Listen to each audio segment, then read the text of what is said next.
Hello everyone, कैसे हो आप लोग?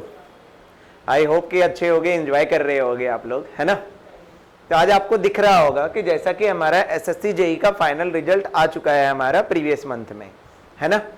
इसको अभी लाने का रीजन क्या था, है ना?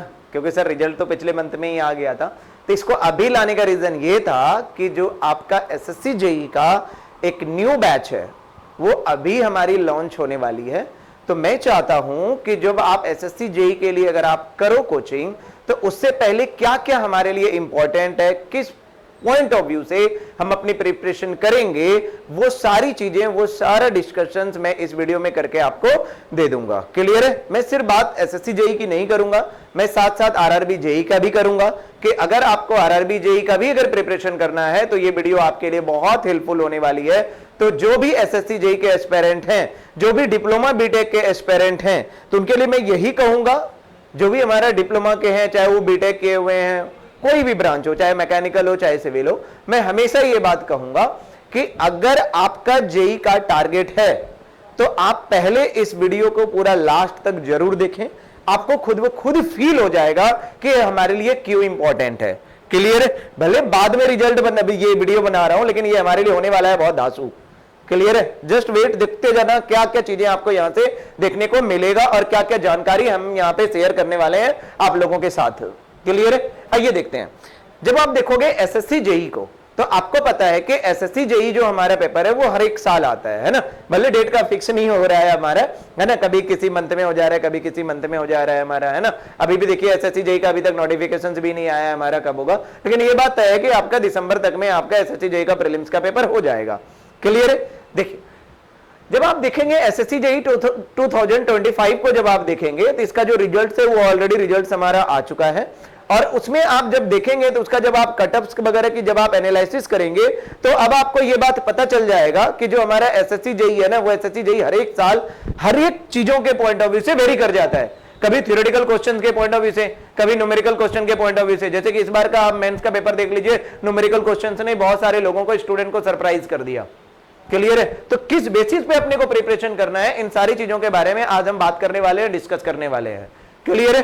जब आप देखेंगे एसएससी जेई का जब हमारा रिजल्ट्स आया था, एसएससी जेई के रिजल्ट्स में हमारा क्या था, पूरा जो हमारा क्वेश्चंस जो हमारा बन रहा था, वो चाहे वो प्रीलिम्स का क्वेश्चन हो चाहे वो मेंस का क्वेश्चन हो, उसमें आपका न्यूमेरिकल क्वेश्चंस का वेटेज बहुत ज्यादा बढ़ रहा है ना? तो अगर आप चाहते हैं कि आपका भी रिजल्ट आए और आपका भी ऐसे ही शो करा दूं मैं किसी दिन रिजल्ट लाके कि हाँ सर इनका हमारा कोचिंग से, हमारे पढ़ाने से इनका निकल गया है एसएससी जेई का, तो आपको भी इस कंडीशंस में आपको क्या करना है, आपको एनी ऑफ फोकस करना होगा न्यूमेरिकल क्वेश्चंस फर्स्ट। दिमाग में डाल दो, कोई नहीं ये बात कह रहा है अभी के टाइम में, बट मैं अभी आपको कह देता हूं, रिजल्ट चाहिए तो पहले आप इसके बारे में सोचना स्टार्ट कर दो। दैट मींस किसके बारे में? तो आप बोलेंगे सर न्यूमेरिकल्स के बारे में।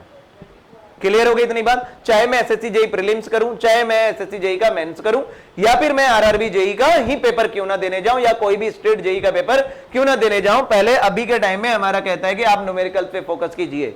क्योंकि सिविल इंजीनियरिंग के जो स्टूडेंट हैं वो मैक्सिमम रहते हैं, उन्हें लगता है कि अरे यार हमारा तो मैक्सिमम क्वेश्चन थ्योरेटिकल ओरिएंटेड है। अच्छी बात है, थ्योरेटिकल हमें भी पता है कि है, लेकिन जो भी न्यूमेरिकल क्वेश्चंस आ रहे हैं वो इतने आसान है कि अगर आप सिर्फ और सिर्फ फार्मूला पे कमांड कर लेंगे, थोड़े से कॉन्सेप्ट पे अगर कमांड कर लेंगे, तो जितने भी न्यूमेरिकल क्वेश्चन आ रहे हैं ना उसका 100% आप अपने पॉकेट में डाल सकते हैं, वो फ्रंट पॉकेट में। समझ रहे हैं क्या कह रहा हूं मैं? पक्का? आइए, तो इन्हीं चीजों के बारे में आज हम पूरा डिस्कशन करने वाले हैं, ठीक है ना? आइए, जब आप एसएससी जेई का रिजल्ट से देखेंगे, पेपर देखेंगे, तो आपको पता है किस डेट पे आपका कौन कौन सा हुआ था, है ना? और जब आप पेपर को देखेंगे तो आपको पेपर यहां पे दिख रहा है कि ये आपका दो पेपर में डिवाइड होगा। पहला है आपका जिसको आप बोलते हो पेपर 1, जिसको आप प्रीलिम्स बोलते हो, और सेकेंड वन को आप कहते हो मेंस, है ना? देखिए होता क्या है, जब आप प्रीलिम्स का देखेंगे तो प्रीलिम्स का जो आपका 200 मार्क्स है, 200 के मार्क्स में आपको पता है कि 100 आपका टेक्निकल का रहने वाला है और 100 आपका नॉन टेक्निकल का रहने वाला है। तो जो हमारा नॉन टेक्निकल वाला पोर्शन है ना, तो स्टूडेंट क्या करता है कि उन्हें लगता है कि यार पहले मैं ना इंजीनियरिंग फील्ड से हूं ना, तो पहले मैं अपना टेक्निकल को स्ट्रॉन्ग करता हूं। ये गलत है। क्लियर है? ठीक है आप टेक्निकल को कीजिए, लेकिन आप चाहेंगे कि मैं नॉन टेक्निकल के बिना ही पेपर को पास कर लूंगा, ये संभव नहीं है। क्लियर है? अगर आपको चाहिए कि मैं टॉपर्स के लिस्ट में आऊं, मेरा कटअप जो है, हमारा स्कोर जो है वो बहुत ज्यादा इनहेंस हो जाए, बढ़ जाए, तो उस कंडीशन में हमेशा स्टूडेंट को ये बात कहता हूं, चाहे वो ऑफलाइन की क्लासेस हो चाहे ऑनलाइन की क्लासेस हो, क्लियर है। तो मैं हमेशा स्टूडेंट को ये बात हमेशा कहता हूं कि आप नॉन टेक्निकल पे भी उतना ही फोकस कीजिए जितना आप फोकस कर रहे हैं टेक्निकल वाले पोर्शन पे, क्लियर है। क्योंकि देखो रीजनिंग का वाला जो पोर्शन है ना हमारा 50 नंबर का, इस 50 नंबर में अगर आप 45 प्लस नहीं लेके आ रहे हो ना, इसका मतलब आप बिल्कुल भी पढ़ाई नहीं कर रहे हो।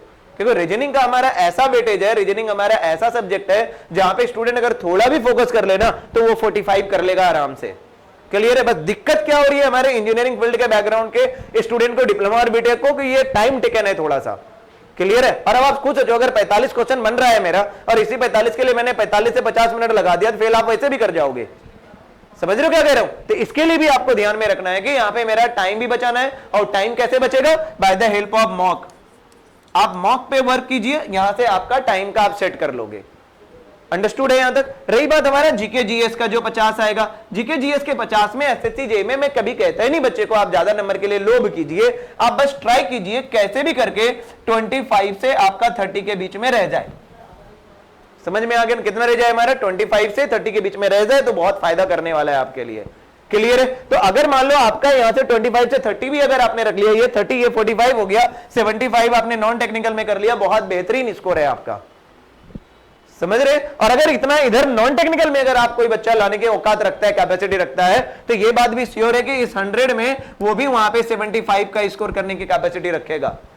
तो ये 75 और ये 75 कितना हो गया? 150 तो बहुत बेहतरीन स्कोर है हमारा, चाहे आप मैकेनिकल ब्रांच से, चाहे सिविल ब्रांच से, चाहे इलेक्ट्रिकल ब्रांच से, मैटर नहीं करता, क्लियर है। 150 बहुत ही ज्यादा बेहतरीन स्कोर है। मैं 150 क्यों कह रहा हूं? देखो इधर, अगर आप 150 का अगर टारगेट लेके चलोगे तो ये बात तय है ना कि अगर मैं आसमान से गिरूंगा तो खजूर पे लटकूंगा। तो अगर मान लो 150 का मेरा टारगेट है तो कहीं ना कहीं 140 135 तो मैं अचीव कर ही लूंगा मेरा, है ना। और दिन खराब हो तो यहां तक तो हमारा आकर रहेगा ना। तो अगर आपने इतना भी स्कोर कर लिया है 140 का 135 का, फिर भी आप कटअप पार कर जाओ। कटअप पार नहीं करोगे, बहुत अच्छा कर लोगे आप, क्लियर है। क्योंकि जब आप कटअप के बारे में बात करोगे, देखो अभी जो रिसेंटली जो हमारा पेपर हुआ था, जो हमारा एसएससी जेईई का था, वहां पे देखो जो हमारा कटअप गया था लगभग वो 127 का गया था। तो अगर आप इस चीजों पे भी अगर आप फोकस कर लेंगे ना, देखो 127 का हमारा कटअप था, क्लियर है। बट मैं फिर कह रहा हूं इस बार ये कटअप कम गई थी 127, जबकि ये हमेशा नहीं रहेगा ऐसा, ठीक है ना। मैकेनिकल वाले के लिए बिल्कुल नहीं रहेगा। मैकेनिकल के अगर एक स्टूडेंट है तो मैकेनिकल का स्टूडेंट हमेशा कोशिश करेगा 135 प्लस का, और अगर सिविल का स्टूडेंट है ना तो सिविल के स्टूडेंट के लिए ठीक है 125 और आपका 130 का अगर आपका स्कोर है तो इसके लिए आपका बहुत अच्छा रहेगा, क्लियर है। बट मैं देखना आगे में फिर भी मैंने डिस्कस करके दिया है कि अगर कोई भी बच्चा है, चाहे वो जेईई का अगर तैयारी कर रहा है, तो मैं हमेशा कहता हूं कि प्रीलिम्स में आप स्कोर कीजिए 130 प्लस।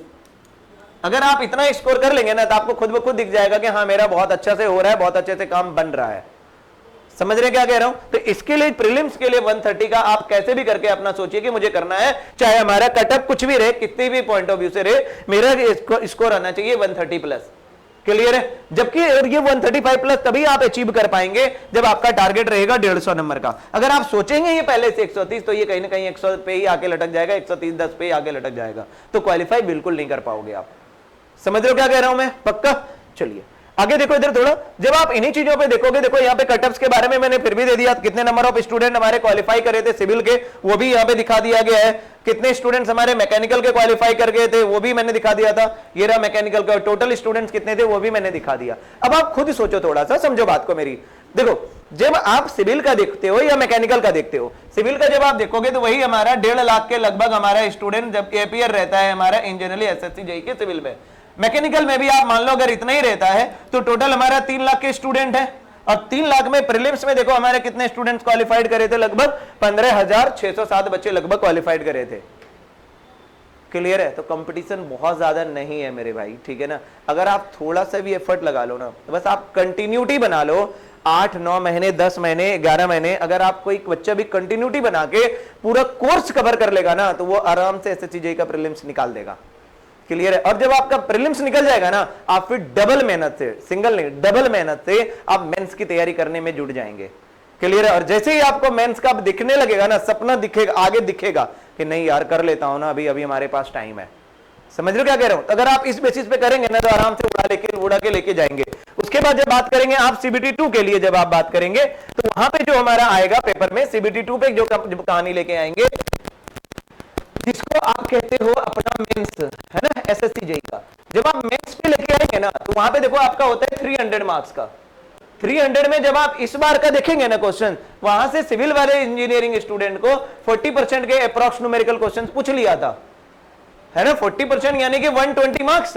अगर मान लो एक सिविल का स्टूडेंट है, वो कन्वेंशनली पढ़ाई कर रहा है पहले से, थ्योरेटिकल के पॉइंट ऑफ व्यू से, फेल तो वो यहीं कर गया, है ना। मैंने ऑफलाइन क्लासेस में बोला था, ऑनलाइन में भी मैंने ये बात कहा था कि अगर आप एक सिविल इंजीनियरिंग स्टूडेंट हैं या मैकेनिकल इंजीनियरिंग के स्टूडेंट हैं तो इस बात को फिक्स कर लीजिए, इस बात को दिमाग में डाल दीजिए कि हमें न्यूमेरिकल आज से पढ़ना है। समझ में आया? और जो स्टूडेंट थोड़ा सा भी न्यूमेरिकल पे एफर्ट लगा लेगा, थोड़ा सा, मैंने कह रहा आप गेट ईएससी लेवल करो, थोड़ा सा भी अगर आप न्यूमेरिकल पे एफर्ट लगा लेंगे ना तो इतना तय था कि इस 120 में आप 100 मार्क्स आराम से कर लेंगे।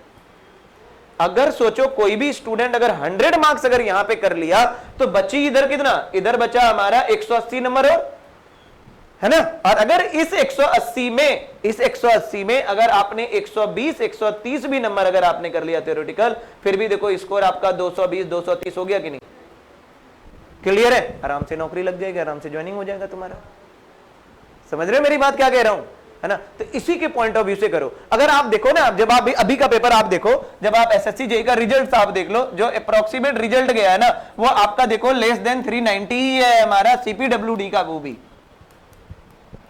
सीपीडब्ल्यूडी का ही अगर आप देखोगे तो देखना 378 या 388 करके स्कोर रहा था हमारा इस बार का सीपीडब्ल्यूडी का, जिनका ज्वाइनिंग था आपका आउट ऑफ 500 सोचो। जो कि पिछले बार अगर आप देखा जाए 2024 का जब आप देखोगे तो वो 400 क्रॉस कर गया था।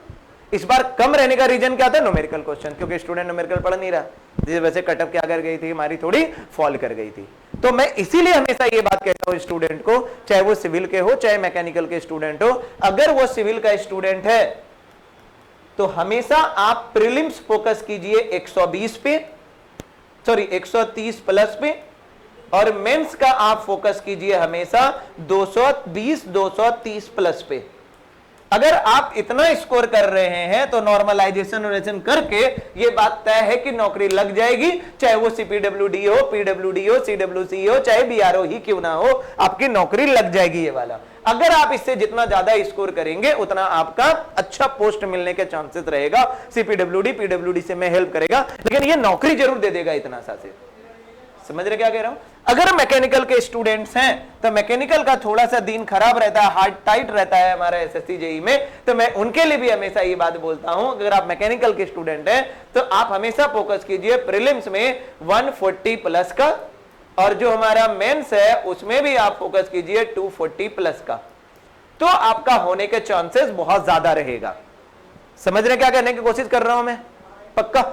लेकिन अगर फिर कोई स्टूडेंट ये भी बोलता है कि सर थोड़ा रेलवे के बारे में बता दो, क्योंकि रेलवे का भी अभी वैकेंसीज आने वाला है हमारा, तो जब आप रेलवे का पेपर देखते हैं, जब आप रेलवे का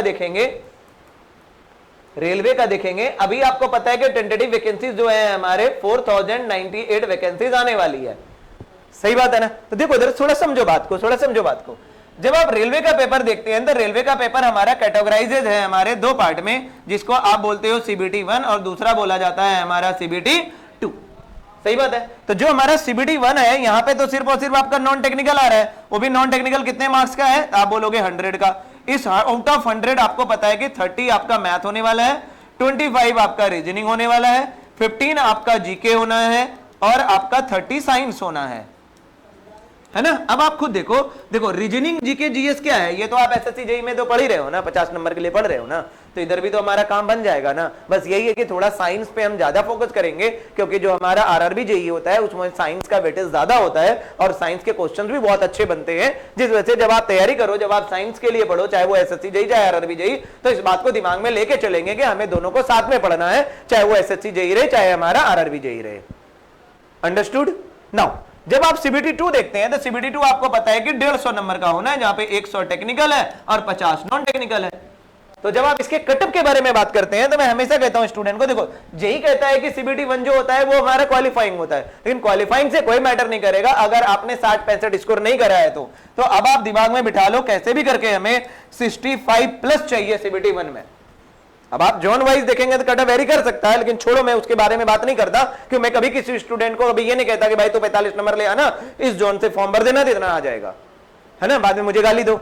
इसलिए मैं ये कहानी करता ही नहीं, इसलिए मैं हमेशा बोलता हूं स्टूडेंट को आप 65 प्लस पे इधर स्कोर को कोशिश कीजिए, और इधर जो आपका 150 है इधर 150 में आप कोशिश कीजिए कैसे भी करके 120 के अप्रॉक्स या फिर 115 इतना आप स्कोर करने को इधर देखिए कैसे भी करके सीबीटी 2 पे, तो आपका रिजल्ट बनने का चांसेस बहुत ज्यादा रहेगा और बहुत अच्छे से आपकी प्रिपरेशन भी हो जाएगी। गेटिंग माई पॉइंट, अंडरस्टूड है यहां तक?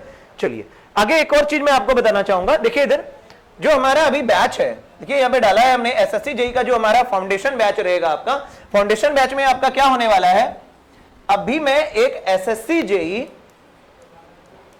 2027 का बोल के एक बैच स्टार्ट करने वाला हूं, नाम ही है इसका फाउंडेशन बैच। ध्यान रखना 26 के लिए अभी नहीं, 26 के लिए ऑलरेडी एक बैच स्टार्ट हो चुकी है और एक बैच हमारी ऑलरेडी अभी चल रही है, क्लियर है, जिसका कि एक न्यू बैच जो था हमारा जो अभी टारगेटेड बैच भी रहेगा वो भी हमने एक स्टार्ट कर लिया है ऑलरेडी, टारगेटेड 2026। तो जिन स्टूडेंट को है कि नहीं हमारा अभी वाला जो एसएससी जेई हमारा है जो हमारा दिसंबर में प्रीलिम्स होना है, अगर उस तरह की चीजों के लिए अगर बच्चे को प्रिपरेशन करना है तो उस टारगेट बैच में ज्वाइन कर सकता है, जो कि हमारा ऑनलाइन का सेशन अभी चल रहा है, क्लियर है, टारगेट पे। तो अगर आप ये करना चाहें तो आप यहां से कॉल कर लेंगे, मेरा नंबर भी है आप लोग के पास, नहीं तो डाल देता हूं यहां पे, क्लियर है, आप इस पे अपना कॉल करके आप अपना सारा डाउट्स इंक्वायरीज जो भी है वो चीजें कवर कर सकते हैं, क्लियर है इतनी बातें। दूसरी बात तो ये टारगेट बैच भी हमारा एक ऑलरेडी स्टार्ट हो चुका है, तो जिस स्टूडेंट को अगर करना है तभी इसमें एडमिशन वगैरह प्रोसेस चल रहा है। और रही बात हमारा एक फाउंडेशन बैच का, तो ये जो फाउंडेशन बैच है ये हमारा एसएससी जेई 2027 के लिए हमने ऑलरेडी स्टार्टेड करने वाला हूं अभी, ताकि जो भी स्टूडेंट अभी करना चाहता है, जो भी अभी जिनका कॉलेज खत्म हुआ है वो जीरो से पूरा पढ़ाई करना चाहता है, क्योंकि उसको पता है कि कॉलेज में वो किस लेवल पे पढ़ाई करता है, डिप्लोमा बीटेक में, क्लियर है। तो अगर आप चाहते हो कि जीरो से सीखने के लिए यहां से आपको कुछ नहीं आता है तो आप इस बैच में अपना रजिस्टर्ड करा के अपना एडमिशन करवा के आप अपने इसमें कंटिन्यू कर सकते हैं, क्लियर है। तो जो बैच रहेगा वो पूरा आपको, देखो इधर लाइव क्लासेस जो रहेगी वो पूरा आपको मिलते रहेगा, क्लियर है, जितना रहेगा रिकॉर्डेड के फॉर्म में चाहिए रिकॉर्डेड के फॉर्म में आपको दे दूंगा। डेली हमारा डिस्कशन जो रहेगा, हमारा डेली प्रैक्टिस का पीवाईक्यू क्वेश्चन ये सारा लगाते रहूंगा। जो मॉक जाएगा वो भी मॉक आपका वीकली जाता रहेगा, कि अगर आपको मॉक चाहिए तो वो आपको मैं रेगुलरली प्रोवाइड करता रहूंगा। तो ये सारी चीजें, डाउट सेशन वगैरह जो रहेगा वो स्पेशल डाउट सेशन रखूंगा आपका, कब, मंथ में 2 डेज रखूंगा, यानी 15 डेज पे आपका एक रख लूंगा डाउट सेशन, जहां से आपके कोई भी क्वेश्चन हो उस चीज क्वेश्चन को आप अपना पूछ के अपना क्लियर कर सकते हैं। क्लियर हो गई इतनी बातें, पक्का? तो ये वाला आपके लिए बहुत हेल्पफुल है, जो कि आपका न्यू बैच का अनाउंसमेंट का रहेगा। तो मैं हमेशा ये कोशिश करूंगा कि कैसे भी करके आपके मैक्सिमम से मैक्सिमम रिजल्ट्स देने में मैं आपकी मदद कर सकूं, क्लियर है। इस वीडियो के रिकॉर्डिंग या फिर किसी और चीज के बारे में अगर आपको कोई भी डाउट्स वगैरह हो तो आपके पास नंबर से अवेलेबल है, या फिर मैं जैसे वीडियो डालूंगा तो आप अपना कमेंट भी कर सकते हैं, कमेंट सेक्शन में जो भी डाउट्स वगैरह हो वो सारी चीजें आप अपना पूछ के क्लियर कर सकते हैं, क्लियर है यहां तक? चलिए मिलते हैं next, thank you so much.